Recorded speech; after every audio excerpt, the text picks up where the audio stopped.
And now, weighing in out of the blue corner, Josh the Punk Thompson. 100% agree. And on the other mic, he weighs in from the red corner, Big Sean McCarthy. Oh, yeah. Not only is the Weighing In podcast back, we are back together because we were at LA Live yesterday and we are in San Jose today. We're together. This is scary. Yeah. Look, I can handle John in like small doses, and like yesterday, now today, and then all week. I see you all next week. I need that 5 days between that and London and Paris. I need those times. What are you talking about, dude? This you are getting some pure loving right here. You just like to spend time with me because you went from living on the lake in a beautiful house to a tin can. You're gonna be living in a tin can yet. Not yet. I'm living in I am trailer trash. I'm living in a trailer. You're living in fifth wheel, right? Yeah. Straight total 8 mile. trailer trash. He's going 8 mile style there. That's it, man. It's all right. Oh, I start calling you Emma John. Eminem. It's all about moving up. Yeah. Marshall McCarthy. Marshall McCarthy. I'm like the Jeffersons. I'm moving on up. Oh, man. Okay, well, hey, John, we had a great time yesterday. We were asked to host the press conference yesterday, and look, guys, we did the best we could. Oh, we had a great time. We didn't know what to expect. We didn't know how structured they wanted it to be. We got there. They said, here's the fights we want you guys to talk about. Here's a mic. Yeah. There's the camera. Go. And we were like, all right, that was it. Let's do it.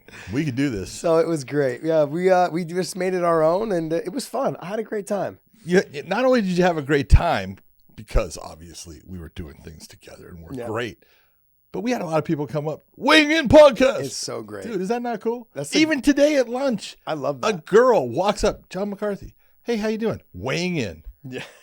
Hello. Yeah, see, females listen to us. It makes you feel good. That females they actually, listen to us. They listen, they know. That's cool. Normally it's a big sausage fest, not to steal Brendan line, Brendan Schaub's line. Oh, dude, yeah. But normally it's a sausage there's fest. A sausage Guys fest. are coming up going, hey. That's okay. I love it. I love it. That's though. okay.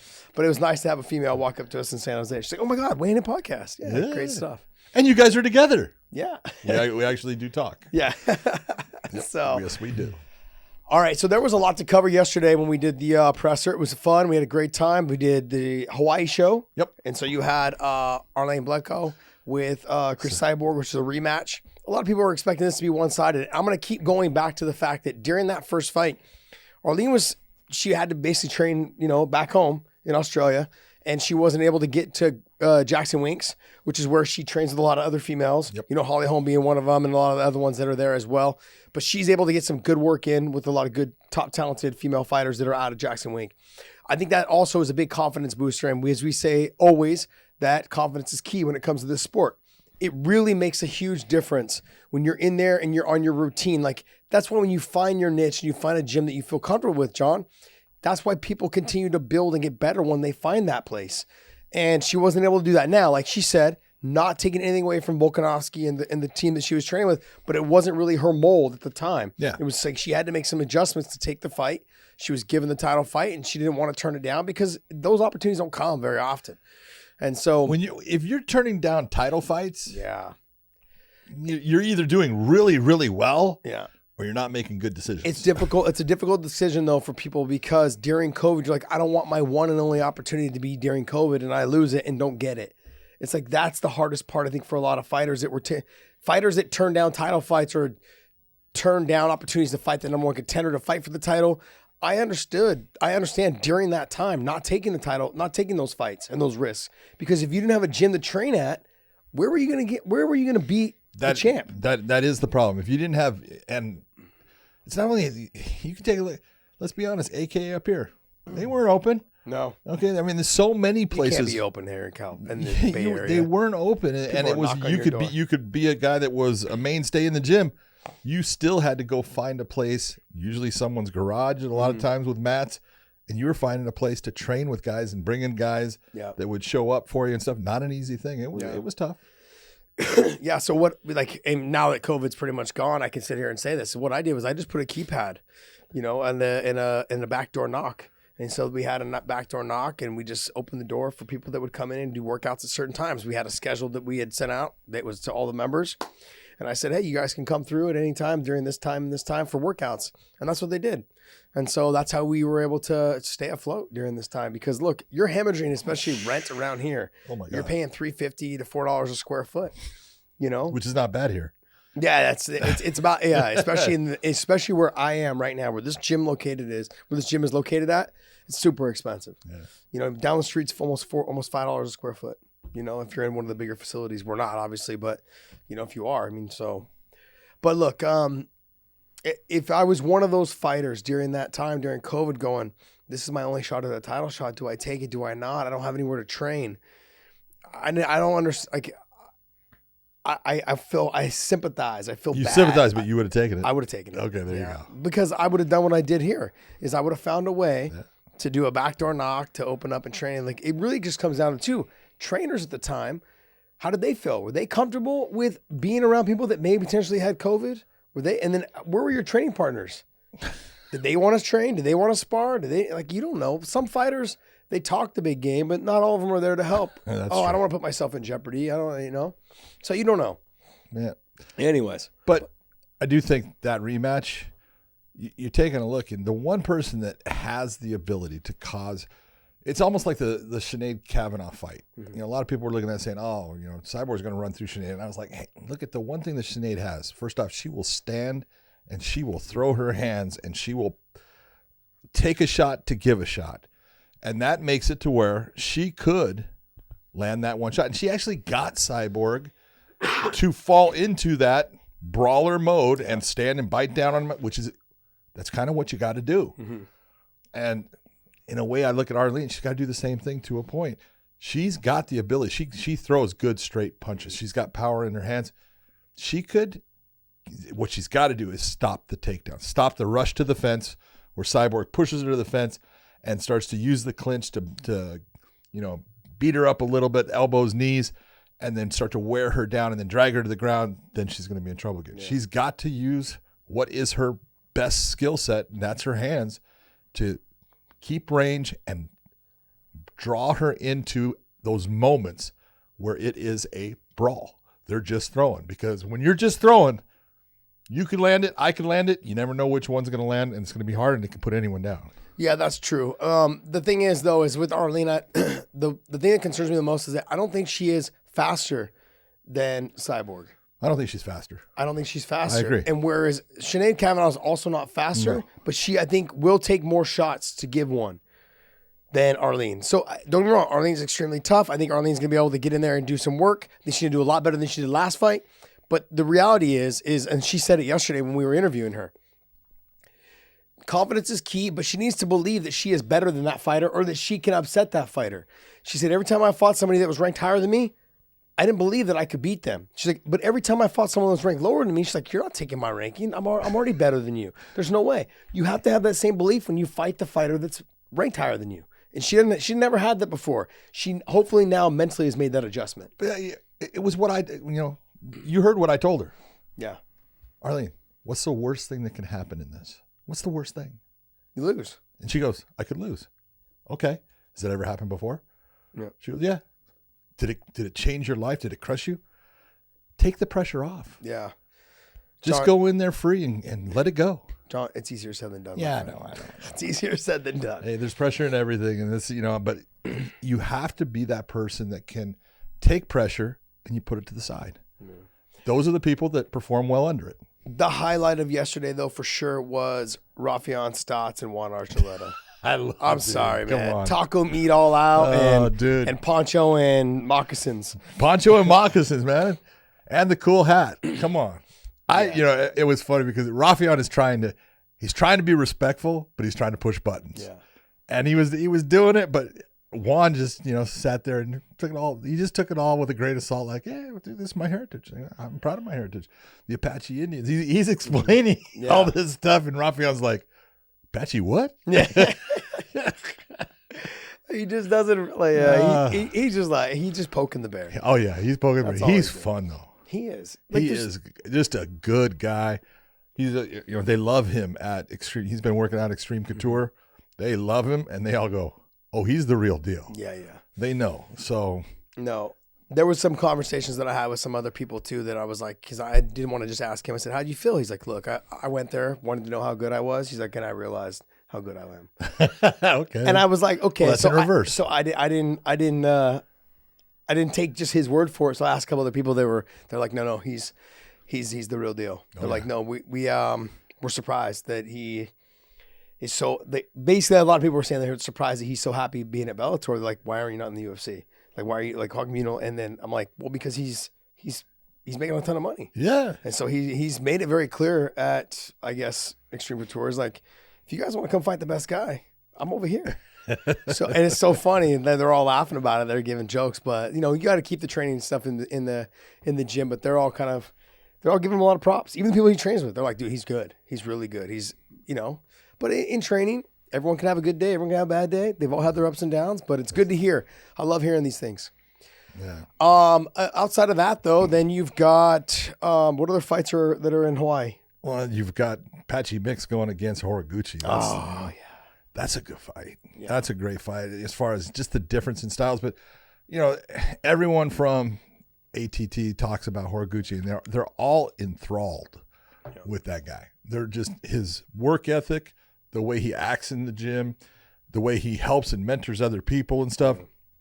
They all love him, and they all say he's so fucking good. Yeah.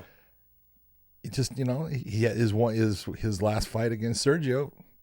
Like we say, he was winning every minute of the fight until Sergio lands till that 1 second. Yeah, that 1 second, and it knocked him out. And hey, that's what happens in fighting. That's what makes fight. That's what makes fighting so cool, in my opinion, because it's not like football or baseball or basketball. You could lose every second of the fight until the last second and win it. Yeah, you could be behind so far and still win it. John, ask Yves Edwards. Dude, I remember that one. I won every fucking second of that fucking round. Yeah. Then, not every second. Yeah, just that 1 second. That 1 second in the end? No, you were not winning, dude. Yeah, I didn't win that second. Yeah. Son of a gun. What a gun. Anyways, no, but it happens, man. This is the life. This is the life we chose. This is the life those are the results that are going to happen. This is what makes, like you said, this is what makes the sport so fun, is that it could happen to anybody. It happens. Look at GSP and Matt Serra. Oh, yeah. Was winning the fight, was touching him, hitting him, whatever, doing all, pretty much controlling the pace, and just got a little clipped on the, side of the ear? Oh, was the graze of the temple or the ear? It was right behind the ear. But that fight, I can tell you, before the fight, you can ask my wife. This is a good story. You told me this. Go ahead. It was, I went into the back, and Ray Longo and Matt Serra were, in the back, and kind of start going over rules, and I start just talking with him and stuff, and they're playing cards. And they're in a good mood, and Matt's just having fun. He goes, John, what do I have to worry about here? He says, I'm going to go out and have a blast. Right? And he's just talking, and I said, hey, great. See you later. Boom, go out. Go right over to GSP's locker room, walk in, and he was a mess. I mean, just you could see pressure, and he's yelling, and he's having problems, and it's like, hey, come over here. Right? And I sit him down, and he's got David Loazo with him, but he's pissed off at his manager at the time, Stephen Patry, and he's not thinking about the fight. And it gets to the point I realize, dude, you are not ready to fight. I leave and I go out and I see my wife who's in the crowd, and I'm talking to her. I said, George St. Pierre is going to lose tonight. Right? And she goes, what? She goes, are you kidding? I go, I'm just telling you, he's not ready to fight. Matt Serra is ready. He's happy. I said, he's just going to go have fun, and George is a mess. He's not thinking about what's coming. Sure enough, look at what happened. Yeah. You can see it at times. So that's crazy, because especially when you're in the back, you've got to make sure you have that clear mind of just go out there, just do my job, have fun with it. Like every time I fought having fun, I had great performances. Sure. It's sometimes just not your night, man. Well, that's true. But that's what separates the great ones.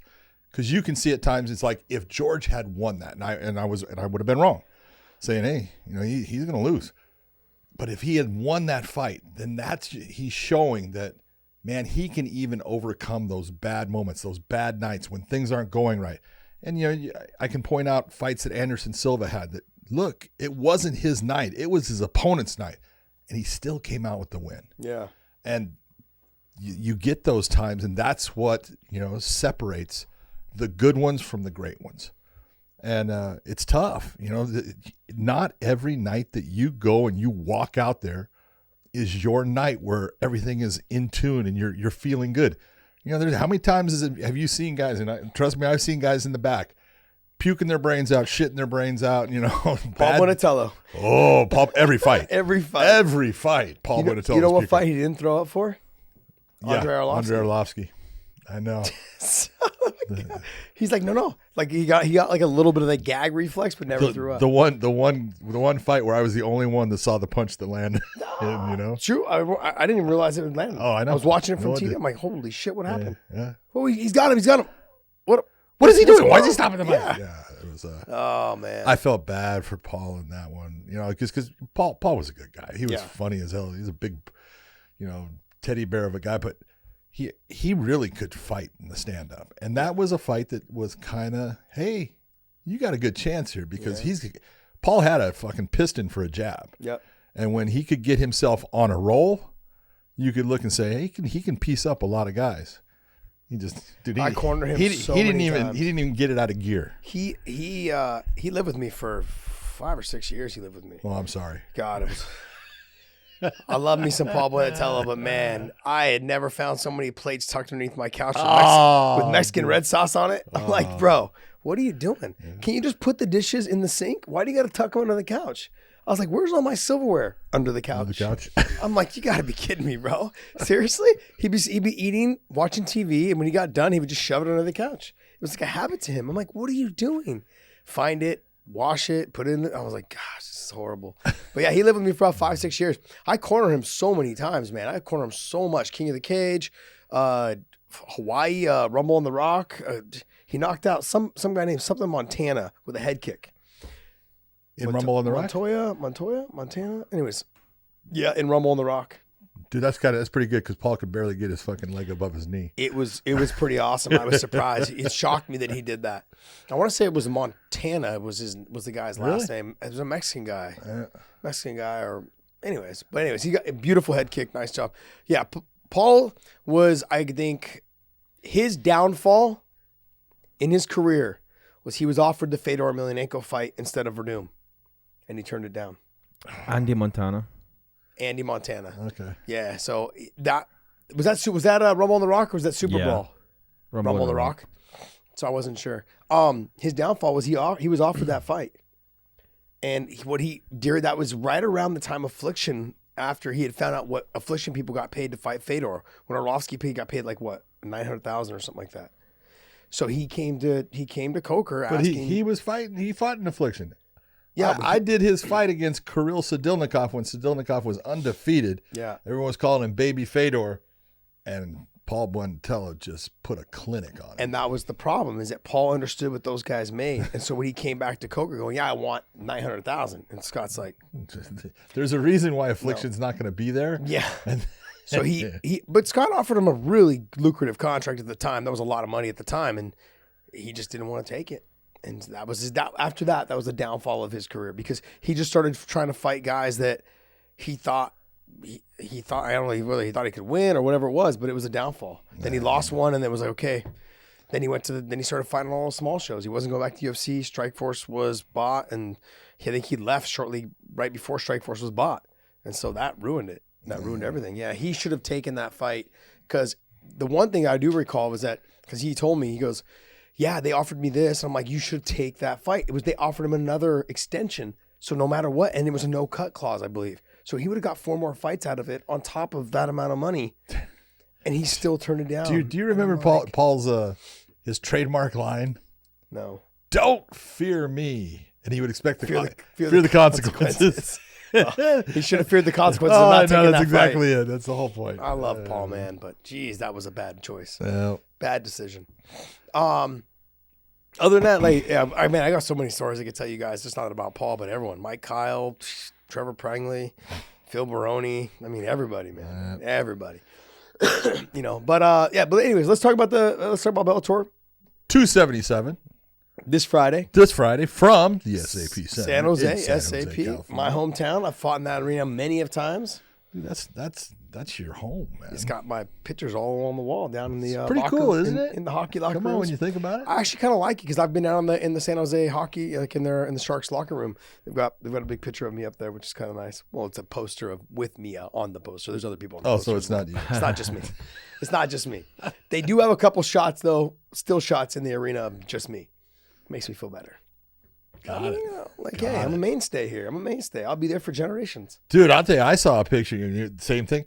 One of everyone's, you got your bucket list things. Mm-hmm. And my bucket list thing was I wanted to referee a fight in Madison Square Garden. Because look at, for a long time, MMA was verboten in New York. And then finally, and then UFC is going to go there.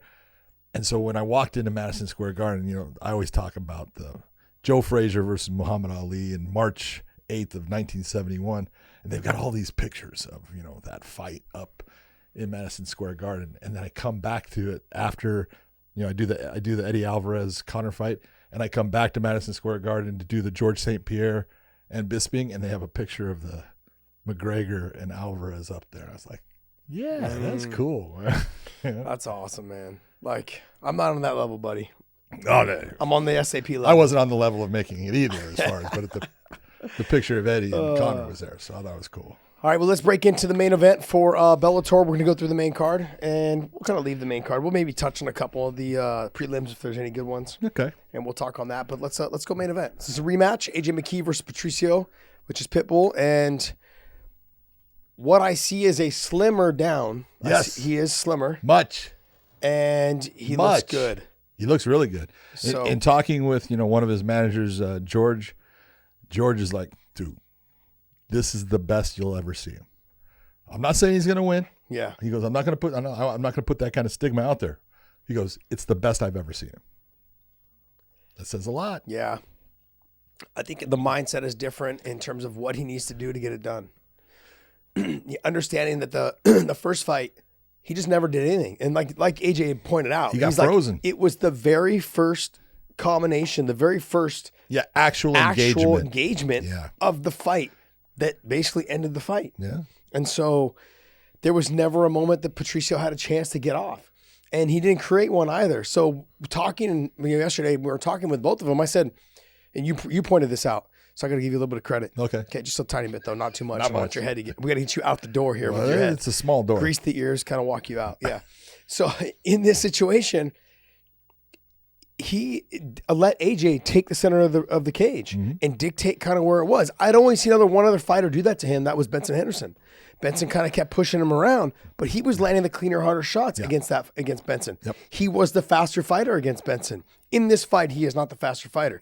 Will not be this time. He will not be. But how does he get it done, John? Because the speed is such a problem, along with the reach and the range. And sure, I think he's got probably the better fight IQ, but he doesn't have the better athleticism. So what does he do? I look at exactly what you're saying. Everything is right.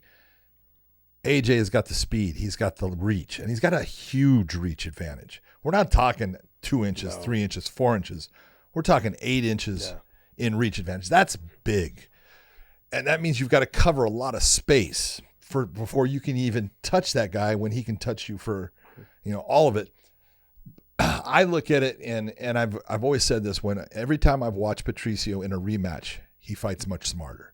He fights much better against that person because he's learned something. I don't know how much he could have learned in that first fight. I mean, you can go back and you can look at it, but he wasn't in there long enough to really get that feel of that range difference, but he was having a problem with it. You could see he was having a problem with it from the beginning. So in my opinion, look, there comes that point where you got to say, hey, this guy has these advantages over me. Where are my advantages? Well, the one advantage I will say that Patricio has is he's more powerful. He's got one punch knockout power, but he's got to land it.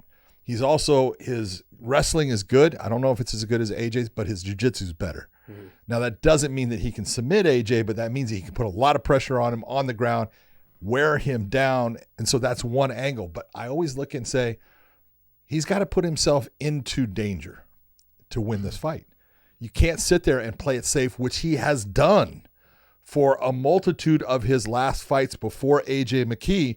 You can take a look and go through the list. When he fought Juan Archuleta, he controlled everything. He played it safe. He actually let that fight kind of go towards a decision. Not that I'm saying that he could have stopped Juan, but he didn't try. He just was in cruise control, and he was just round after round he was winning. So I'm just going to do the same thing, and he did with Pedro Cavallo. Never was in any kind of trouble. No danger. Goes in with Emmanuel Sanchez, quick win, lands a big shot, gets the guillotine choke, no danger.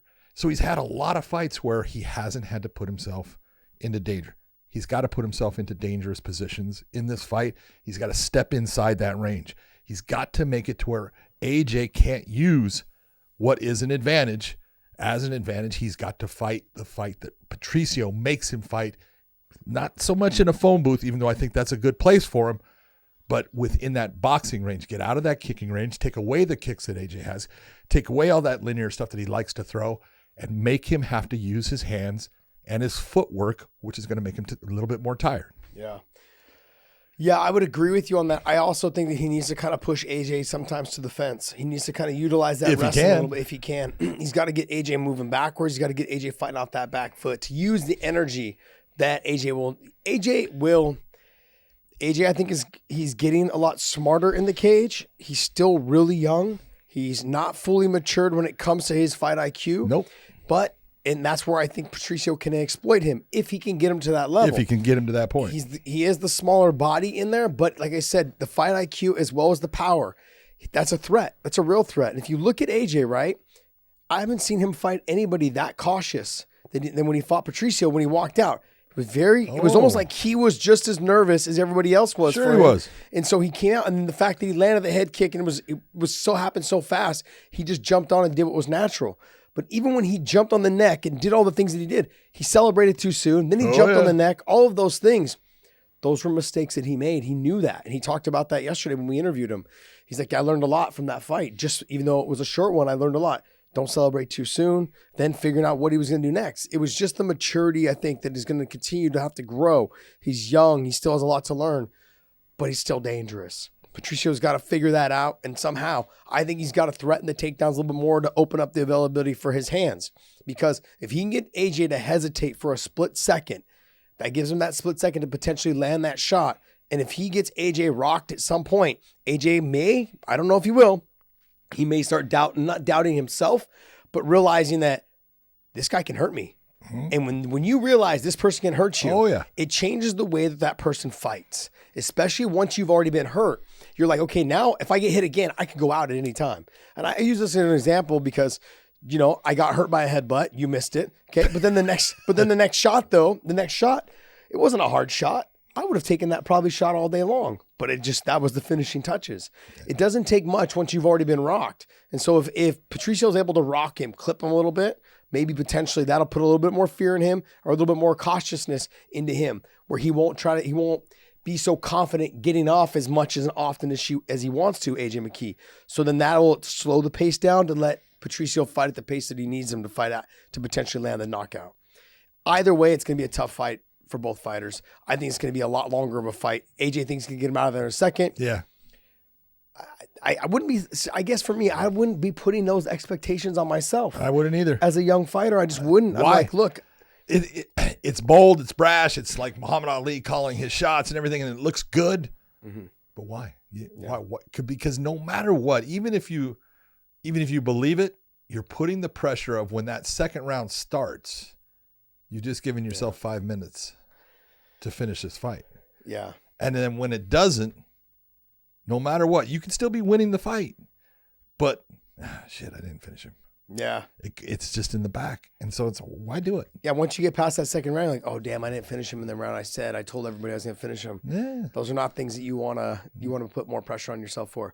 Let's get into the co-main event, which is the finals of the Light Heavyweight World Grand Prix. And to me, you guys, I don't give a crap what you guys say in the comments when you guys comment on it. I mean, I'm going to sit here and just tell you I'm going to ride in there too. You guys are wrong. This fight right here is to see who the best light heavyweight in the world is. Yes, it is. Plain and simple. I'm being honest with you. I look at it, you could put, first off, Glover is fantastic. Yep. I love Glover. And he's a fantastic fighter. I think fighting right now as smart as I've ever seen him fight. Yep, absolutely. And so he's definitely right up there. Yuri is definitely right up there. Corey is up there, and Nemkov is definitely up there. So you could take those guys, intermix them. They're 4 of the best light heavyweights in the world. I'll put Rakic in there. I'll put Rakic in there is good. I'll put Reyes in there also. Dominic Reyes. Nah, can't put Dominic Reyes in. He's still there, but he's on the end. He's on the end side of it all. Yeah. He hasn't fought in forever, by the way. Yeah. But I put Rakic. Who's Rakic fighting? He's fighting someone coming up there, Dave. Yeah, that's a rematch with He's got a good fight coming up. Blachowicz. Jan. Yes, Okay, so yes, and then it's Jan. Blachowicz. I think you got to put Jan in that situation as well. Oh, yeah. So I would put Jan ahead of Reyes. So I mean, I'd say, but those are the guys that are in the top 5, 6 that are there. Okay, but right now I feel like this fight right here with Corey Anderson and Nemkov has to see who the number 1 light heavyweight in the world is. Just to me, I see. And they're all intermixed. This is interchangeable. Did you notice when Nemkov and Corey Anderson was standing up there? Because you always talk about The height. hello. Yeah, there wasn't much. They're the same. Yeah, They're the same. I'm not gonna say the same. Take a look at their shoulders. a little bit Their shoulder. shoulders were right together, and dude, Yeah, but John, the head was bigger. your head's bigger. What the fuck does that Got matter? 2 babies by the head. I was really surprised that Corey was not actually taller. Nemkov is thick. He's just as big. He's faster than Corey. Yep. He kicks better, and it's funny because Corey even said, he goes, John's right. He kicks better than I do. Yeah. Because Corey doesn't kick. He said his stand-up was better. He said Nemkov's stand-up was better. Yeah, but he says, but in my wrestling, Yeah. he can't stop me. Well, And that's going to be the whole question. We're going to find out If because he stops Corey, there's going to be that thought process going through Corey's mind. Yag Shamirodov was able to stop Corey several times. Yeah. And get his back off the fence. Yeah. But Corey's relentless because he's got great cardio. But that's But that's what he's going to have to do. That's exactly what he's going to have to do. What Corey's got to remember is that because Rafael Cavallo, right? Cavallo was the one he fought. Nemkov fought in Italy. In Milan? Yeah. Was it Italy? Yeah. I think it was Italy. Yeah. And the very first combination that Nemkov threw kicked him in the head. Yeah. And he's 6'3", 6'2", 6'3". I think he's more on the 6'3" side. Yeah. He makes it look easy getting his foot up there that quick. He has no problem getting it up And he there. hides it really well. I mean, and Corey was like, oh, yeah, I can see it coming. I don't know if you can because a lot of people get hit with that head kick. Phil Davis got hit with it. Didn't rock him or anything, but he got hit with it. Bader got hit with it. He hides it really well behind the combinations. Yeah. So he does something right that's making people think that they can see it, but they can't see it. Yeah. So I look at this fight, it really just comes down to, honestly, American wrestling versus the Sambo style wrestling. If Corey can get this fight to the ground, Nemkov's going to have some problems. And he'll start to slow down as the fight goes on. See, but you're talking about Sambo style of wrestling. Yes, he does have that, but he also trains with the international team. Russian international team. Yeah. I mean, the dude can wrestle. Yeah. He is not going to be in my opinion, what Corey's got to do is he's got to put in his mind, I'm going to try for a takedown. Oh, I didn't get it. I'm going to try for another one. Oh, I didn't get it. I'm going to try for another one. And he's got to just have that mentality. Eventually, I'm going to get what I want. Yeah, but let's talk about this, though. His fight with Ryan Bader, Nemkov's fight with Ryan Bader, he was very active from the bottom. And that's what made Bader kind of back out of the guard and let him back up, which led to his demise. He got knocked out after that.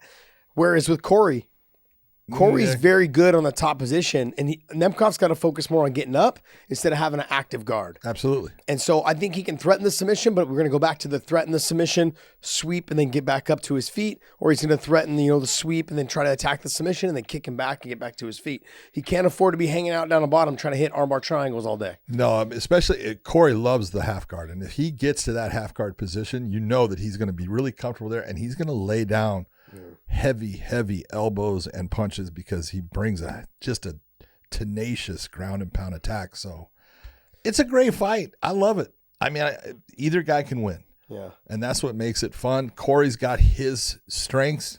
Nemkov's got his strengths. It's a matter of who's able to implement what they want on that night. Yeah, that's true. The next fight on that one is Aaron Pico. He's fighting how do you say his last name? Adley Edwards, who's the last minute replacement. Jeremy Kennedy pulled out. I guess apparently got injured. Yep. Injured. Okay, I'm gonna say. Look, there's no love lost between Jeremy Kennedy and Aaron Pico. Aaron Pico's made it very clear that Jeremy Kennedy's turned down the fight several times. Yeah. Took him forever to sign the contract. Does not want that fight. And it's been said publicly now several times. And Aaron's like, look, one day we're going to fight. He's like, I'm going to make him pay for it. So, I mean, but look, Pico's a very respectful guy. He just wants to fight the best guys. Kennedy's high in the rankings. He's high in the rankings. Look, I want to fight the guys, all the top guys. Aaron's made it very clear. He's like, I want to make sure that I'm beating everyone to the title. When I win the title, I want to make sure that all those people have to fight me again. Look, I'm going to be honest right now. Aaron Pico's on a roll. His last 2 fights. His fight again, I was so impressed. One of the best fights I've ever seen. Oh, my God. Aiden Lee fought his ass off. Oh, I was thinking Justin Gonzalez. And then, Aiden Lee fought his ass off against him. And then Justin Gonzalez fought his ass off against him. And Aaron just put it on both of them. You know, it was Justin. I love everything he did. He was just a step behind throughout the entire fight. And that was because of what Aaron was doing. And Aaron was trying new things too. He tried a lot of new things with Aiden Lee with all the submission attempts. He kept him going after the anaconda choke time after time after time. Finally gets it. And with Justin, he was trying different things in the stand-up. He was doing spinning elbow attacks, spinning, kicks. You just look and you go, man, this kid is starting to get it. He's starting to actually feel comfortable in the cage, where before he was never comfortable. You could see it. He's getting comfortable, and that means that he's going to be more relaxed. He's more confident than ever. At 145, man, I'm telling you, he's coming. Look out, everyone. He's coming, because he is a definite skilled individual. He's got an unbelievable gas tank. Yeah. His gas tank is unmatched. The thing is, John, is the fight that impressed me. I love the Aiden Lee fight because we saw that new dimension of him with the submission attacks. But the Justin Gonzalez fight, to me, because the stock of both those fighters, all it did was rise. Yep. To me, even though Justin getting his first loss in his career, to me, that was one of those fights where we saw what kind of fighter he was. Yeah. I was like, this is a kid that you definitely want to sign. You want to sign to an extension. Oh, yeah. You want to have around for a long time. He is a stud. If you guys have not watched that fight, you guys got to go and watch that fight. It was a fun, action-packed fight. Now, it takes 2 guys to make a fight. We understand that. Justin Gonzalez and Aaron Pico together was just dynamite. There was wrestling, there was jiu-jitsu, there was spinning back kicks, leg kicks, front push kicks, great combinations. The way that they mixed up, they made it a true MMA fight. And to me, when we talked to Justin Gonzalez like a couple weeks later after that fight, he said, man, I just felt like I was, like you said, one step behind. He's like, I'm going to make some adjustments. I said, don't change too much. No, he doesn't have to. You don't need to. I said, because at any moment, you could have rocked him and clipped him at something, and it would have changed the dynamic of the whole fight. You were doing everything right. You were just a step behind. He was out wrestling you because he was that caliber of wrestler, and making you second guess a couple little things that made you hesitant. But a couple tweaks here and there, you're going to be right back there. I don't see a lot of guys in that weight class that are going to give Justin Gonzalez any problems outside of Aaron Pico and AJ McKee and Patricio. Those are the top 3 guys. Yeah. Give me somebody else. Daniel Weichel, I don't think he's getting a little bit older.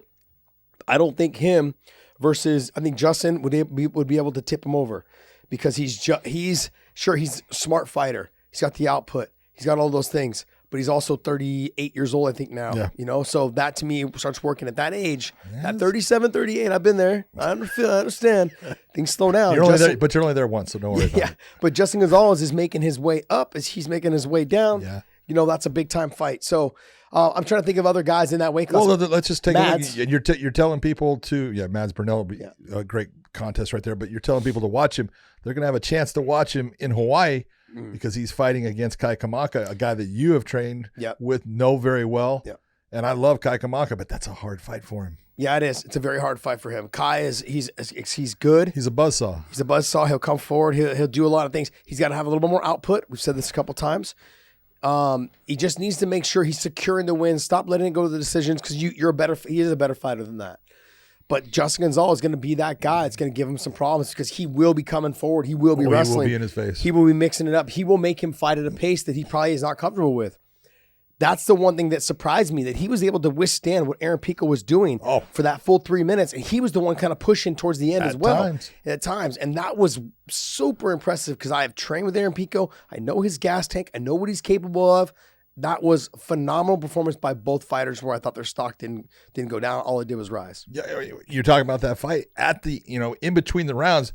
At the end of the round, I would watch, and both of them were breathing heavy. Yeah. But they were both going. And so you go, man, they're in shape.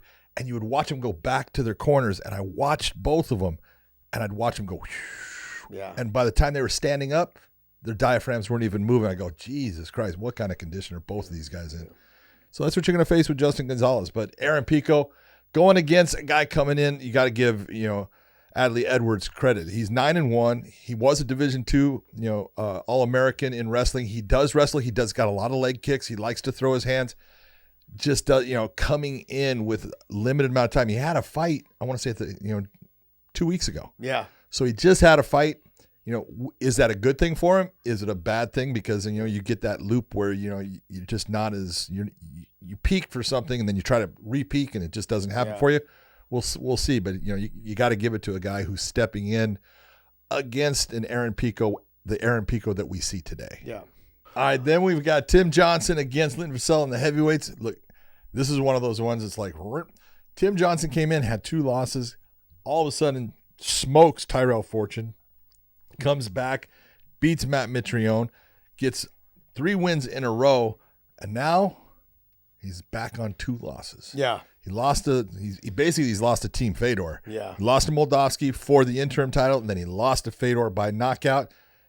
Going against Linton Vassell is not going to make life any easier. Linton Vassell has been fighting beautifully at heavyweight, and he's on a 3-fight win streak as a heavyweight. Yeah. So the thing with Tim Johnson, right? When he lost to Moldavsky, it was a very close fight. I actually had Moldavsky thinking that he was going to come in there and just dominate Tim Johnson. That was not the case. Oh, no. Tim Johnson fought a great fight. He was the one actually pushing the actions in the 4th and 5th round. I was surprised. I was expecting Tim to slow down a lot, and he didn't. He was the one setting the pace. He came up short. He started a little bit too late.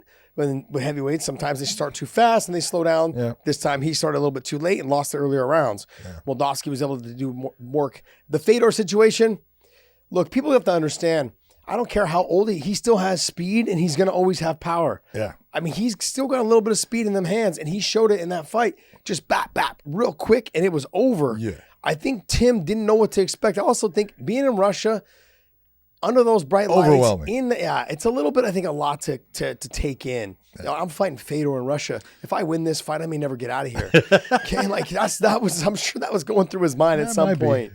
But look, Linton Vassell's looked great since getting up to heavyweight. I think this should have been the weight class to begin with. Yes, no doubt about it. The same way I feel about Ryan Bader. Ryan Bader walks around 240, 242, 240 something. And should stay there. And should stay at heavyweight. Should which never he is. try to, he is. He's not coming back anymore at 205, which was dumb for him. It should have been a heavyweight pretty much the whole time. I think in the UFC he would have done really well at heavyweight I'm not saying he would have been champion, but I'm simply saying I think he would have done really well at heavyweight with his level of wrestling. He would have. Would have done great. So, and Linton Vassell is one of those guys. He's got good, when he gets on top, he's got good pressure. He's got good submissions. On feet. Top, he's a monster. He's a monster. He's got good sweeps too from the bottom. Does. So he's only had problems with certain guys. Phil Davis gave him a lot of problems, was able to get him a finish. But guys that can out wrestle him, give him problems. And so the question is, will Tim Johnson be able to out wrestle him and put him on his back, or will Linton be able to stop Tim's wrestling? Because Tim's wrestling, he doesn't use at times. He kind of tries to get into that. I'm going to stand with you for a while and then I'll work to the clinch. If he tries to take Linton down from the clinch against the cage, he's going to have a hard time. Yeah. He's such a strong guy. He's so big. He's got good leverage, and he understands how to use that fence as a balance point. It's going to be a difficult takedown attempt for Tim if he tries to do it there. See, I think that Tim has the better striking, though. I think they're kind of even. I'm just being honest. Okay, I give Tim a little bit more of the edge in the boxing department. Okay. Linton Vassell's he uses kicks a little bit more than Tim does, but I use the boxing because the two of them, when they start to get in the mix, I think that Tim's going to box a little bit more and then potentially work for the takedowns if he can. He shouldn't be hanging out on the legs. He shouldn't be trying to force takedowns, making himself tired. He's got to get the open mat area takedowns, and if he's able to do that, Linton Vassell's good, though, from the bottom. His hook sweep, his elevator sweeps, all of those things are very good. But the guys that get him on his butt are guys that do blast doubles. That's true. Phil Davis did it to him. Ryan Bader did it to him. Those are the guys, if you can, in the center of the cage, get into his legs, he has a hard time stopping. Yeah, but you cannot compare those two guys as wrestling with Tim Johnson. I cannot. Okay. Okay, carry on. Let's go. Carry on. All right, so look, we're going to touch over a couple of the fights in the prelims, see which one you guys want to talk about. Which one do you want to talk about? Only pick one. I want Kyle Crutchmer versus Michael Lombardi. I knew you were going to go with that one. Have to. Yeah, you took my homer. I got to put you on the homer list because my homer. That's a tough one. Like, Kyle's been actually fighting very well. At 170, he's really done well. And he is using his wrestling and his stand-up. he's got a real fight against Lombardo. Lombardo can fight. Lombardo is good everywhere. He's got good wrestling. He's got good stand-up. He's got a good submission game. The guy is an all-around fighter. That's a really good matchup. It's going to be an interesting fight. All right, so I'm going to pull this one out of my ass because he's another local kid, but I think there's a lot of hype around him right now. Is that young kid Robert Soriano? Soriano or whatever, and then the third? Soronio, sorry. But his first performance, he had a great performance, super dynamic everywhere, real good speed on the takedowns, real good speed on the feet. He's an all-around good MMA fighter. I know he's only 1-0, but he is a local kid, so I'm going to pump him because I'm a local guy. And, look, I really believe, honestly, San Jose is a hotbed, not just hotbed. The Bay Area is a hotbed for fighters. You've had a lot. You look at the legacy of the fighters that all come here. You got Jake Shields, Gilbert Melendez, myself. Frank Shamrock. Just start from back in the day. You got Kung Lee. You've got a lot of good fighters that are out of here. I know I'm missing some. Nick and Nate Diaz. I was going to say Nick and Nate Diaz, a guy named DC, a guy named Cain Velasquez, a guy named Luke Rockhold. But you know what I mean. Yeah. I'm trying to mention the guys that were the original guys. Original guys. Okay. Brian Johnson to start it all off. Yeah. You got to go Brian Johnson. And so look, when we're talking, I'm looking for that new up and coming young talent. Adam Piccolotti, sure, he was the guy, but now he's getting a little bit. No, I'm not saying he's old. So I'm not saying he's old, but I'm kicking your corner. Yeah, I lost my son. Oh my god! Because you kicked it. But I'm not saying he's old. I'm simply saying that he has. There you go. Good. Yeah. He just keeps kicking it. I'm a kicker. He's a kicker. I just did it to mine now. So look, Adam Piccolotti's he's progressed already enough to where everyone knows him. Everyone knows everything about him, and so that type of his fighting style and everything like that. You want somebody who's young and's going to explode onto the scene. I think this young man, he's got the talent. I don't know if he'll end up living up to the expectations, but I think he's someone that you should tune in and try to watch. Yeah, well, good stuff. Didn't he fight in his first fight Socrates Hernandez, who was the big? He was the big name, wasn't he? Yes, he did. Yeah. Yes, he did. Yeah. Now he was the big name coming out, and Soronio just put on a great performance because look, Socrates was fighting a hell of a fight. Mm-hmm. It was just that Soronio was just one step ahead of him throughout the entire one. So he's someone to watch. Let's go with another. This is basically like an old school. It's an old school matchup, not old school matchup, but his father fought in the UFC. Is Laird Anderson. Yeah. Lowell Anderson, who I started off with way back when at a place called Torrance, California with the Gracie Academy. Yep. So that's his son. Yeah. Yep. So he's a good young kid. I used to actually coach him, but back in like 2006, 2007, something like that. But now he's making his second fight in Bellator. Yeah. So good stuff for him. The young talent's getting a little bit of big time stage experience, which is good for them. But those two guys, if you're looking at some talent, his dad fought John Lewis for the title, correct? No, not for the title. Just there was a straight fight in the UFC. Straight fight. Lowell came in, and Lowell, if you can go back in time, and there's actually tapes of Lowell doing, the matched fights in the Gracie Academy. Lowell's one of the guys. Mm-hmm. You can watch him doing some fight stuff, and he moved up to the Idaho area there, and he's he was in Boise. Yeah, he's a great guy. Yeah, he was in Boise. He was in Boise. We were supposed to fight a couple times before he got into the UFC. I was supposed to fight Jens Pulver because he went to Boise State. Yep. I was supposed to fight Lowell Anderson, and then they all went to the UFC because I was racking out wins, and they were like, every promoter was trying to put us together. And then I moved back. I moved from Idaho back down to California, and then they were all in the UFC. I'm like, there's really no one for me to fight. I was scheduled to fight Dennis Holman. I was scheduled to fight. There was another guy at 170 that fought. God, what was his name? Not Benji Raddick. It was another guy. I was scheduled to fight all these guys. Benji Raddick was a good fighter, man. He had heavy hands. Oh, remember broken hand a couple times? Yeah, he was a stud. Good wrestler too. The Razor Raddick, man. I remember the fight. What was the fight he got his jaw broken? Oh, that was in the IFL. It was in the IFL, wasn't it? No, it was a UFC fight. His jaw was hanging. Was it against Chris Lieben? I don't recall that. Somebody broke his jaw and it was like hanging. It was in the UFC. I think it was his second to last fight. Can you pull up Benji Raddick? Yeah, Benji Raddick, stud of a wrestler, had dynamite in his hands. Just great fighter. I'm trying to think. Raddick. That's him. Yep. You said it was a guy's jaw. Yeah, he had a broken jaw. Chris Lieben, maybe? Broken jaw. There you go. Yeah, broken jaw. Chris Lieben. Was it Chris Lieben? Okay. See, this fucking old brain still works. But look at that. Wasn't the UFC Freedom Fight? Oh, it was Freedom Fight. Shit. That's how long ago.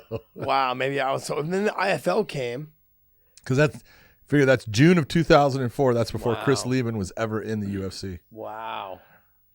Jeez, man. And now Chris Lieben is a referee. God so bless scroll up. Was he in the UFC after all that? Or before all that? No, must have been before. He was in before all that. Before all that. Yeah. Got it. UFC 37.5 apparently. Yeah, I was supposed to be on that card. I was supposed to be UFC 37.5 from the Bellagio. Yep. And it Vitor was Belfort and Chuck Liddell. Yeah, that was the main event. And the main fight was for TV because of it was on what was that? Al Bernstein. No. It was the Al NBC. Bernstein, Yeah, he was the guy that commentated that special. No. Joe Rogan. It was Joe Rogan's first time as the color commentator with Mike Goldberg, but they actually had it was what was it called? God dang it! Best Damn Sports Show. Best Damn Sports Show. Thank you. That was Al Bernstein that hosted it. No, Chris Rose hosted. No, Al Bernstein. I remember because I was supposed to be on there and I watched it to make sure it was Al Bernstein. He hosted it. Yep, they talked about it. Unless they sold it later to somebody else who did it. But no, I watched that. It was on NBC, Robbie Lawler, NBC Best Damn Sports Show versus Steve Berger. Yep, was the fight that was the main fight for that show, the Best Damn Sports Show. That was the featured fight. That was the big thing because Robbie had one fight in the UFC and it was against Aaron. Riley. I was supposed to fight Joao Perini on that fight. Perini? And that's how Eves got into the UFC. Yeah. Because I didn't take that fight, so he got in. You dummy. I know. What's wrong with you? It's Frank Shamrock spearoed me in the spine. Fucking fucked my back up for a couple weeks. Yeah, the week before my last hard sparring session, he spearoed me in the spine, and I had to take out. That's why Frank and I didn't get along. He always hurt me right before my fights. What an ass. What an ass. All right, so outside of that, let's start talking about the UFC. Let's go. All right, you gotta love UFC. You gotta love the main event. It is a rematch. I want you to know that because I didn't even realize that I actually refereed the first one. So it wasn't a very memorable fight. I didn't even remember that. It was happened like so fast. What? I was the referee, and that was back. We were talking about the New York and Madison Square Garden. That's where the first one took place. So yeah, that was the Conor McGregor and Eddie Alvarez fight, wasn't it? Yeah, that was one of the fights on the undercard. So, well, this show is brought to you by MyBookie, mybookie.ag. And if you guys use our promo code WayneIn, they'll give you a little extra spending cash. And guess what? We've got Big John in the studio today here in San Jose because we are talking Bellator. If you guys are following mybookie.ag, look at what they have to offer. Use our QR code right there. That QR code right there, Big John's head. There. Use that QR code right there. They'll give you some extra spending cash for your first initial deposit. You've got AJ McKee versus Patricio Pitbull. You've got Nemkov against Corey Anderson in that fight, in those betting odds. Make sure you check them out. John and I will give you guys a little advice, which we could potentially do here, and you guys will pay attention and listen. I'm going to go. You're going to go? I'm going to go. Let's hear it. I'm going to go with Nemkov over Corey Anderson. Oh, look at you. It's a tough one to go. That is a tough one. It's a very tough one to go. And you have changed your tune. And with Patricio Pitbull and AJ McKee, I'm gonna pass because I'm a smart man. I'm a smart man. But overall, good betting odds. So go to mybookie.ag, use that promo code WayneIn, and good luck. Vicente Luque against Belal Muhammad in the UFC. I'm going to go with Vicente Luque one more time. Yes, I will. Look, I think Vicente Luque is a phenomenal fighter. Yeah. And I think Belal Muhammad has become a phenomenal fighter as far as he really relied so much. Back then, he relied so much on his wrestling, and he wasn't able to really take Luque down. And that was the difference in the fight. And guess what? Nothing's going to change. Wow. You think he's going to knock out again like he did last time? I just think Luque he doesn't get the credit that he deserves for being the fighter that he is. Well, because he doesn't speak up enough. Does he speak English? Yeah, he speaks English. Does he speak well? Yeah. Okay, so then what's his problem? He's a nice guy. No, get on He's Twitter. Not a braggart. Get on Titter. Titter? Get on Titter? Get on Titter. Start spouting off of the tits. Let's go, buddy. I want you on Titter. Yeah. All right, Josh has just created a new platform. Joshism. Another Joshism. Joshism Titter. Vicente Luque after this fight, title shot? No.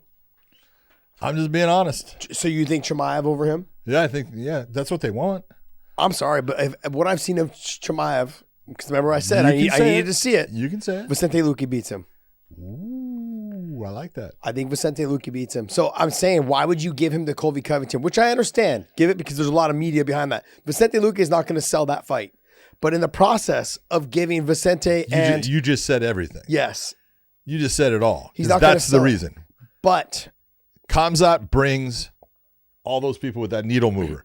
Colby brings all those people because he talks and he's going to sell it. And Khamzat, he's going to sell it. Yeah. And it's going to be on ABC.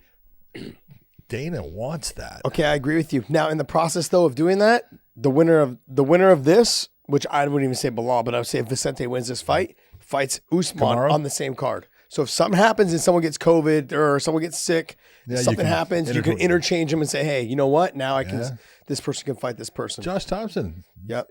Look at the big brain on Brad right there, man. I'm simply saying Vicente Luque on the same card with them. You're giving Vicente the exposure he needs if he does beat Usman, but there's a good chance he may beat him.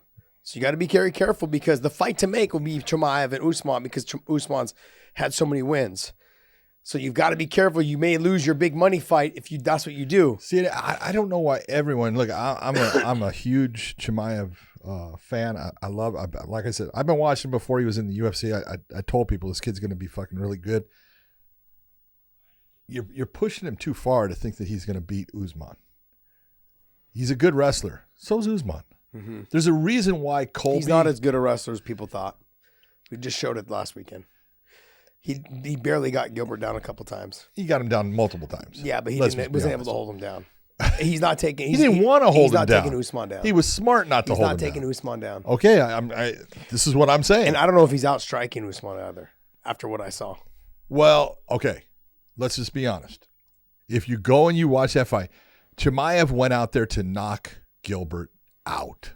He was throwing hard. He was overextending. How often? Do you think he's going to change the way he fights? Yes, I think. Hold on. If you go back and you look at what you remember his coach just screaming at him between the second and third round, and his coach was going after him, and what his coach was telling him is, quit getting in a brawl. I want you to use your jab. And in the third round, he went out, he used the jab, he fought more intelligently. That's why he won the round, because Gilbert Burns had won the second round. Yeah. So if he goes and he fights the way that he can fight, and he's human. He's got emotion. And when he's fighting someone like Gilbert Burns, he knows, hey, this is going to be a hard fight. I want to be impressive. And then you just can't get rid of good people. Yeah. We talk about it all the time. And so he's got to put it in his mind, hey, I fight smart. I don't fight to just destroy people. If I can, great, but I've got to fight smart because I can't just destroy everyone, and you're not going to just destroy someone like Kamaru Usman. In fact, you're going to be the underdog in that fight. Do you think so? I think so. I mean, I don't know what to expect from the betting lines unless the odds makers are fucking nuts. Yeah, they might. Who knows? Who knows? Okay, how can you? Who knows? We might get PFL betting lines.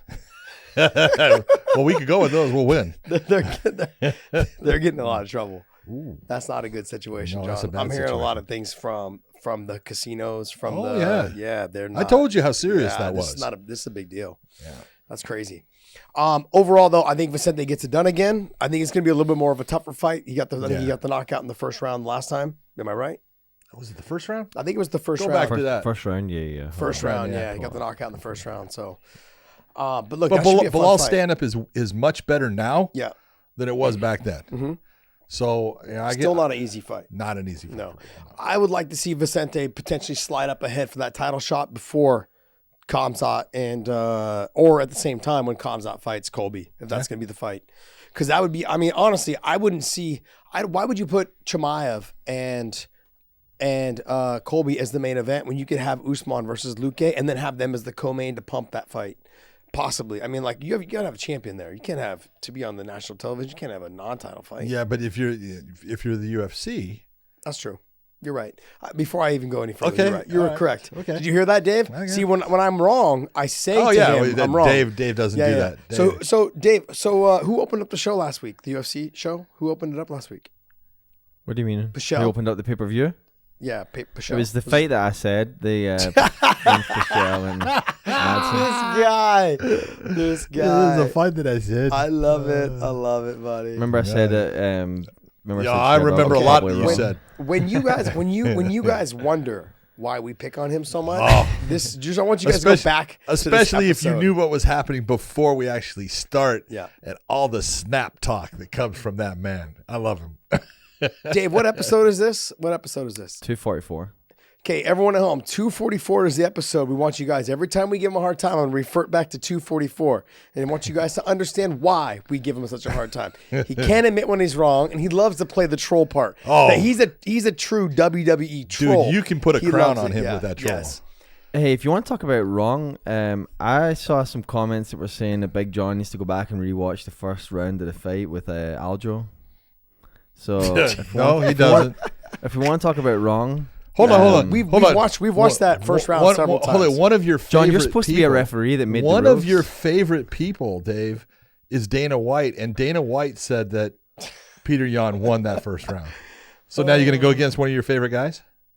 I'm not talking about Dana White here. I'm just talking about you're supposed to be the referee. And, Great job. I'm not a referee. I retired from that long ago. But you made the rules, remember? And I didn't make anything. I'm just sitting here watching like a fan. Hey, John, can you just go back and watch the first round, please, and then come back to me? All right, so let's move on. I know who won it. Let's move on. So I don't want to butcher this guy's name. I'm just call him Gotzi. So Gotzi versus Kyle.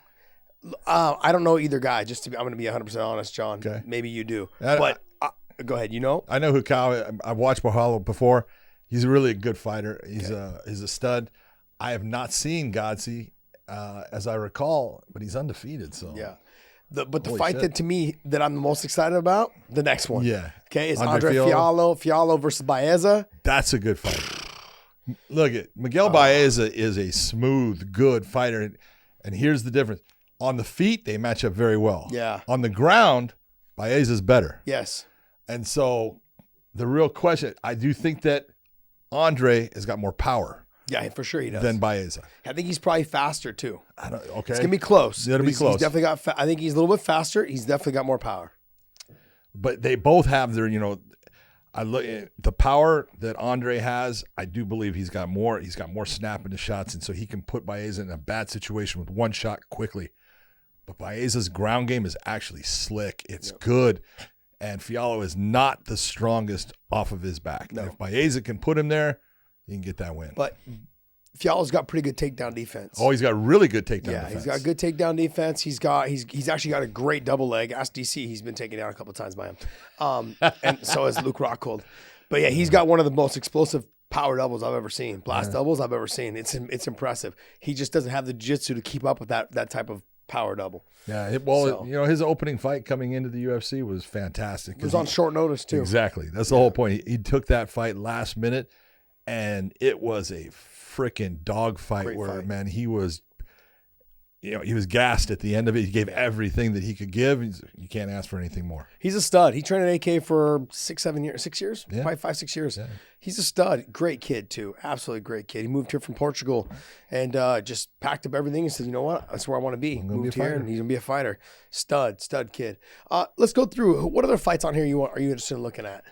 Devin Clark versus William Knight. That's a good fight. Is there something up there? I do. I go back to Pat Sabatini. Ooh, yes. Pat Sabatini's a good fighter, man. The dude has got skills. He's part of that whole group with Sean Brady and everybody out of Philadelphia. Yeah. And TJ, his opponent, is a good damn fighter. TJ Laramie he's a stud. This guy can fight everywhere. So that's a great matchup. But I look at that and I go, the way Pat Sabatini has been fighting lately, if he can just continue on with what he's been doing, I think he's going to get the win in that. Yeah, like look, the guys, when one guy starts having success in the gym, like Sean Brady, Yeah. it just trickle-down effect. So people that think the trickle-down doesn't work, let me it just does. explain to you it does. Yeah. Okay, so the trickle-down effect, it's legit. In one gym, when one guy's successful or one female is successful, it starts working down to your younger talent. They start believing in everything that they're learning as well, and then it just starts resonating throughout the gym. If you look at it, it goes in phases, right? Pat Miletich in his gym. One guy won the title, next guy won the title, next person won the title, AKA one guy won the title, next person won the title. It just started trickling down. Everyone started believing we were the best. We were the best. And you can think about that. Greg Jackson, same thing. And you talk about it. People don't realize American Top Team did not have a champion until who? A UFC champion. Who was their first champion? Now, John, are we talking about weight classes? Or are we talking about Boom? Robbie Lawler. What's that? I said, are we talking about weight classes? Or are we talking? He just got you. Doesn't matter if you. He got you. Their Rod. first champion, exactly. He did. He got me on that one. I kind of like that one. That was good, Dave. He's all look at him. He's patting himself on the back. That was good. That was good. I had to take advantage. Robbie Lawler, you're absolutely right. Yes. And think about all the fighters that came. They never got a UFC champion. They never made it. And then all of a sudden, when Robbie Lawler won it, look at all the champions they've had since. But this is what I heard, and I'm not trying to stir any pot. I heard Yes, you are. that he left because after he lost to Tyron Woodley, they put Tyron Woodley's picture up there above his, or took his down and put his up, and then Robbie left right after that because he and then went over to Sanford. Now it might have been just the opening of Sanford at the same time because Robbie's manager is associated with that whole facility. But I heard he wasn't happy. Something. I don't know. I could be wrong, man. But Robbie was the first champion of the UFC out of ATT. All that time. Robbie, I can't even say enough about the guy. I love the way he's funny. Throughout his career. I love that he doesn't give the media the attention like when it comes to the certain stuff. I love how humble, how great he is. I love how he keeps his private life private. He's amazing. Take a look at his last fight against Nick. Oh. And it was just take a look at how he handled himself after that fight. Yeah. It was everything. It was all the years of maturity, the way he treated Nick after and what he was saying to Nick. And you look and you go, when he was 20-some years, that never would have happened. Yeah. But Robbie's grown, and people can sit there and say whatever they want. Oh, he's got all these losses. And I hear that from people all the time. It's like, yeah, he does. So did Muhammad Ali. Look at who that son of a bitch fought. Yeah. He fought everybody. He never backed down from anyone. Didn't matter weight classes or anything like that. The dude is just a stud. He's a fixture in this sport, and like you said, personality-wise, he's a blast to be around. You have to remember that he fought pretty much in every major promotion across the world during this duration, right? He was in the UFC, he was in Pride, he was in Elite XC, he was in Rumble in the Rock, he was back in the UFC, he was in Strikeforce. Yep. I mean, you guys got to remember, every fighter was not all in one promotion during those times. Now the UFC after they bought Strikeforce and they had already bought in Pride. That's how they got Robbie back. That's how they got Robbie back. They got Robbie back when they bought in the purchase of Strikeforce. Right. They were trying to get him back before that. Yes, they were. And then he was like, I'm happy here. I'm good here. Like, there was I'm no making reason. good money here. Yeah. Are you going to pay me as much as they're paying me? Dana's always liked him. Yes, Dana loves him. Dana's always loved him, always liked him, always loved his fighting style. He was like, look, man, I need you to give me a little more effort. Robbie went through some time where the motivation probably wasn't there, or it just wasn't showing or resonating in the cage. But when he got back in the UFC, man, I was super pumped for him. Man, great stuff. And you talk about that taking that second chance and that second, story of your career. He fucking made it. He happen. showed out. When we talk about people just coming back and delivering, he showed out. Oh yeah. All right. So outside of all that, is there any other fights on here that you're interested in? No, that was I talked about the other one that I thought was going to be a fun fight to watch is Devin Clark, who's got really good wrestling, very strong guy, but he's going against a beast in William Knight. And but technique wise, Devin's got the technique down. He's the guy, if you're going to look at the more technical fighter, but William Knight is just a freaking powerhouse. Yeah. So that's going to be, to me, that's a fun fight, and it's at heavyweight. It's not at light heavyweight. Yeah. So both guys are going to be, I'm wondering how big William Knight is going to show up. He's going to be 240 pounds, you watch. Jeez. That's like the size of my leg. You just. I totally messed up. That's Josh's right there. Josh's right there. Size of my leg. Yeah. Dude, you got some big ass legs. My body. Sorry, 240. my body. That's like 3 of you. Yes, it is 3 of me. It is 3 of me. All right. Well, hey, that's gonna wrap up our UFC talk as well as our Bellator talk, and we're gonna get into a little bit of news. What do you got for us there, podcast Dave? Oh shoot! Hold on. Before Wait. that, I missed it. I didn't even know. Okay. My man, Chris Barnett. You talking about a guy that's big fun boy, to watch? big boy. Big boy. Oh man, That man's doing all kinds of crazy shit inside the cage. He's taking on Bidet, and Chris, have fun, man, because you're fun to watch. He's so fun, man. He's fun to watch. Big old teddy bear. Oh yeah, explosive, He's big boy. explosive. He's explosive, big boy. Yeah. You know what he reminds me of? Remember Tony Johnson? Oh yeah, Big Tony. Yeah, Big Tony Yeah, he Johnson. reminds me a little bit of him. Because you had 2 Tony Johnsons out of AKA. Yeah, that's Yeah. true. No, but I'm talking about Big Tony Yeah, Johnson. Yeah, not Skitty Twig. Not Tony Johnson. not boxer Tony No, Johnson. not boxing Tony. No, Got it. This guy. All right, guys. Well, hey, that's gonna wrap it up. Dave, let's get into some news. All right, here's a couple of stories we'll talk about today. So the first one is Cesar Gracie putting out a post on social media basically saying that Nick Diaz will fight by the end of the year. And so obviously a teaser. But, after the last fight, Dana basically said Nick should retire. Didn't looked fine, but, I was going to say, didn't look good? Yeah. Come on. You see, that's what's wrong with your man, Dana White. No. I think he said he looked good, but he basically, the way he looked, he should retire. I think he questioned whether he really wants to be fighting. Yeah. So my question to you guys is, are the Diaz brothers just trying to get out of the UFC, get out of these contracts, tap into punches so they can get the hell out of here and go fight the Paul brothers?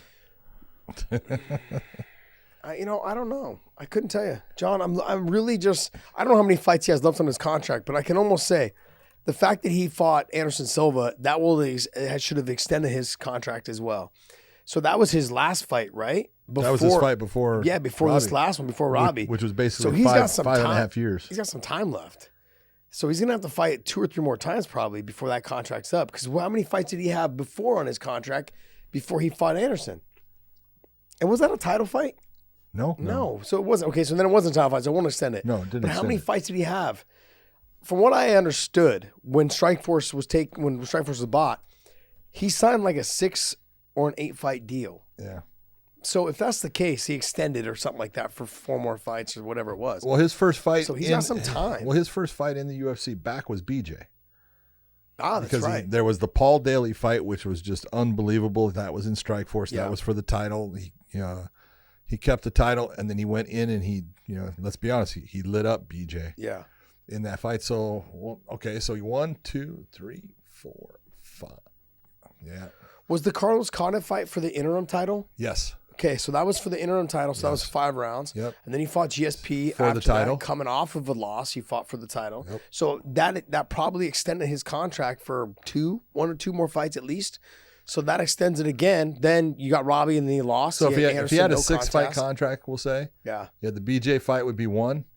Then he had the Carlos Condit, which was an interim title fight. Mhm. So that might have extended another one. Yeah. So there's 2 fights two fights onto it. The George St. Pierre definitely did. That's 3 fights, and he's already got 2 fights extended on it. And then the Anderson Silva was not. So you're looking. He probably owes 3 fights. Yeah. So he's got some ways to go. 3 to 4. And he's Yeah. 39 years old. Yeah. Something like that. 38. I mean, I don't think that he's gonna be able to fight out of his contract and go somewhere else unless he wants to fight into his mid-40s. I don't think he wants to fight like that. I don't think he's interested in boxing either. No. Like he was when he was younger. I don't think he's Nate's- interested in fighting. I think Yeah. he's got other his loves lie in different areas. Yeah. Yeah. So All right. Well, that's okay. figure it out. I think he's trying to make that last little money grab before he rides off into the Okay. sunset, which is fine. Yep. It's great. Next. All right, next story. Henry Cejudo is set to re-enter USADA testing pool. Very good after- for Henry Cejudo. It's about time. Tired of all this bullshit about, he's not in the USADA pool. Well, now he is. Say that again, John. He's not in the USADA pool. You sound like podcast names. Exactly who is in that fucking pool? No, I look at it and go, man, Henry has been hinting that he wants to fight. He's been doing a lot of training with guys at his gym, Fight Ready, and getting other people ready. he's got the bug again, and that's good because I think he's, I don't want to see him come back right away and fight like Volkanovski, if he's coming back. I want to see him go back to bantamweight. Yeah. And let's see how you do in the bantamweight. There's guys that he can fight there. TJ's back. I don't know, injury-wise what he's going to do, but TJ's there. Sterling is the champion. You got Jan.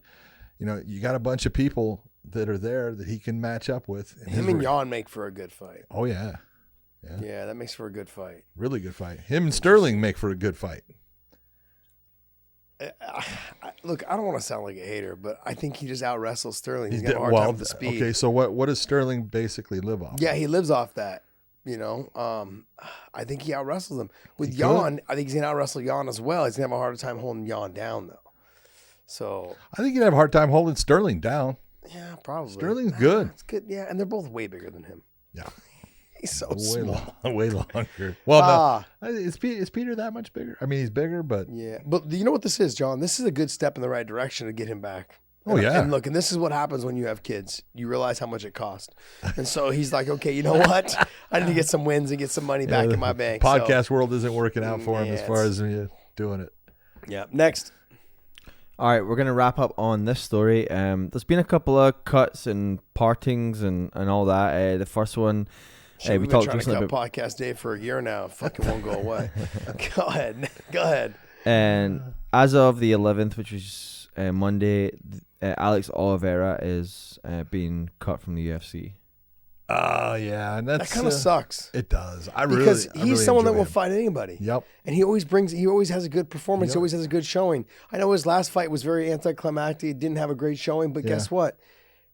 Again, those are to be expected against certain fighters. Yeah. But he always brings it. Those are the people that you don't want to cut. Well, his fight was against Holland. Yeah. A guy coming from 185. Yeah. I don't know. Just like not everyone's going to have that body style either to have to deal with. Anyways, it just wasn't a great fight. They probably looked at it that way. See, Dave, I'm catching your yawns. Well, all right. Do me a favor. Pull up. See, that one I can understand. But pull up. How many losses in a row did Oliveira have? What, 3 in a row now? Who was he fighting? And that's the question. That's what I'm trying to say. Yeah. Is you 4 take a look. 4 in a row. Okay. So, Randy Brown, that's a crazy Jamaican, man. That dude is so long and so good in stand-up. He ends up losing to him. Nico Price, that was a war. And then Kevin Holland. I just look and I go, if you take a look at his fights, he's been fighting his ass off, and there's other guys that have lost even more than that they're still holding on to. But it all really comes down to whether they like you or not. How can they not like him? What does he do press-wise that brings more attention to the spotlight? He wears a cowboy hat. Yeah, it worked, but I mean, look, you have other fighters that have been around, like with Josh Koscheck. He's a good friend of mine, but he had 5 losses in a row, and they still didn't want to get rid of him. He left on his own. Yeah. Josh asked for his release, and then when they waited for it to go, he went to fight in Bellator, lost there, and then never fought again. But it was one of those situations where they kept him. They were trying to re-sign Josh, even though he had 5 losses in a row. They didn't want to let him go. Yeah. In this situation here, he's got 4 in a row, but he's fighting dogs. He's fighting people that are tough, going and going. Yeah, I don't know. Anyways, who knows? I don't think that was a good cut. I think they should have kept him. Give him I'm not trying to say build him back up, but give him action fights. Give him people that will stand and bang with him. That are barn burner fights. Yeah. More of the Yancy Madera style fighters. Yeah. Chase Sherman, he's another one they're parting ways with. Yeah. And you got to. Chase is that guy that you look at when he fights. He gives you what he can. Yeah. And he goes after his opponents. It's just that. They've cut him before. He got a couple of wins. He came back, but he's had quite a few losses in a row, and so I kind of understand it. 3 in a row? Lost to Andre, lost to Parker Porter, lost to Jake Collier. Parker Porter's tough. He is tough. Yeah, he's got to have a little more confidence. His problem is, though, when he gets out there, sometimes it fights a certain level that he doesn't have the confidence. I saw it when he fought Andre Arlovski. He didn't have the confidence. He didn't start believing until the end of the fight. Yeah. And by then, it was too late. So, all right. Is that going to wrap us up, Dave? Yep, that's going to take us off. All right, guys. Well, hey, go to weighinginpodcast.com. Check out some of our merch. Pick it up if you guys like. We do have coffee mugs, long sleeves, hooded sweaters, That's not a sweater. Sweatshirts. Hoodies, which are sweatshirts, and we have sweatshirts. We have no sweaters for you. If you're a sweater wearer, we do not have anything that you want to buy. Don't listen to John. All right, guys, and what's going on? We have the and still shirt that's still up, and still hashtag and still. Dave did a good job, and of course the Joshism that is up there as well, which is hindsight is 50-50. Those shirts will not be up for very much longer, maybe another month, if that, and then we may take them down. So make sure you guys pick them up so we can work on some new designs. All right, guys, I want to thank you guys for hearing the show. It's great to have us in the same room. I love this. Yeah. If I could just get you to move to Texas or California. I definitely am not moving back to California. I could move to Texas. All right, we're gonna wrap this up. You know what? Since we're in the same room, go ahead. I want to hear you. I want to see you say it. I have no idea what you're talking about. Take us away. Take us away, baby. All right, for everyone out there, thanks for tuning in. Do me a favor. Be kind to someone. Do something nice for someone that you don't know. It'll make you feel good. And we will see you.